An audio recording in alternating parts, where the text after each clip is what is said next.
Welcome back live at noon. Every time there is an arrest, there's a bombing that it appears to be from someone from the Muslim community, there is a big outcry. Joining me right now is Mirza Muhammad Afzal. He is from the Muslim community. Thanks for coming in. Pleasure. And, let's just be candid because we're reading the reports of the bombing in Boston. And we read that one of them was married, one of the accused was married, and that his wife became religious. And people have this idea that, you become Muslim and you become religious and you become militant and then you break the law in the name of Allah. Whatever you believe. Of whatever. I think, first of all, thank you very much for inviting me. And as you see, all the imams are out there to reject and condemn this whole incident.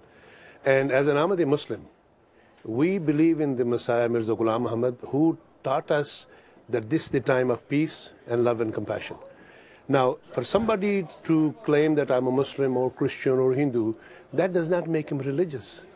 That just tells you which part of the faith he affiliates himself. So if somebody claims I'm a religious, at the same time believes in killing innocent people, there is something wrong with that religiosity. Well, there is. But let me put it to you. We do not hear many incidents around the world of Catholics or Jews or Christians blowing up, other people, terrorist activities. Yes, we don't hear that. Now, maybe it's not being reported, but I think generally these days, it's someone who is saying that I'm a fervent Muslim. Correct. It is very simple to explain.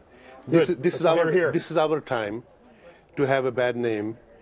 Christians, Jewish, all other people had their eras when they did these things on the name of religion.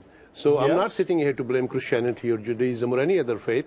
I'm thinking these are some people.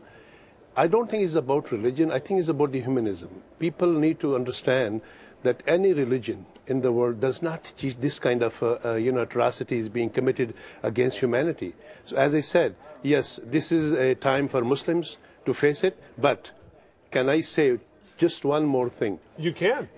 This time, and when 18 people were arrested in Toronto, right? Who tipped it? A Muslim. Who tipped off the police? Of course. We informed the authorities that there are some people having this kind of mindset. So this speaks volume about Muslims, that you cannot generalize it. There are few people who are carried away by internet material and, things like they see and they feel like, oh, okay, let's do that. So to me, these are just a very small segment of the society in Muslims. So are you suggesting then that the Muslim society or community is being very vigilant about what we could call radicals and should be more vigilant to snitch on them if they hear of crazy schemes to bomb?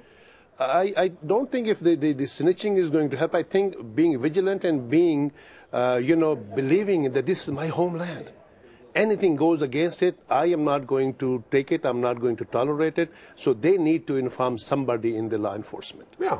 So if that is, sometimes when you say snitch, it gives the wrong connotation. No. You know what I'm saying? Now this time, you point out something very well. So to report them, let's put it that way. Just report them. This time, some TV stations are going after finding out who the imam was, who really informed the authority. And as well as I do, that there are stories around the world, particularly in London, England, where there's some imams who are completely radical. Exactly.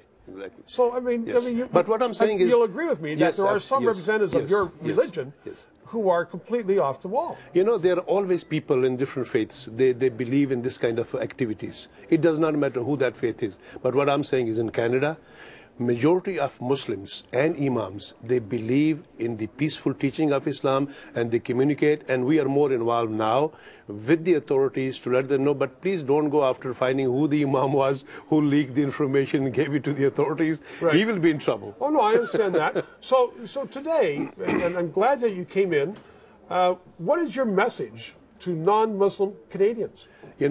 As I said, Ahmadis, our motto is love for all, hatred for none. Don't judge us just because we look different.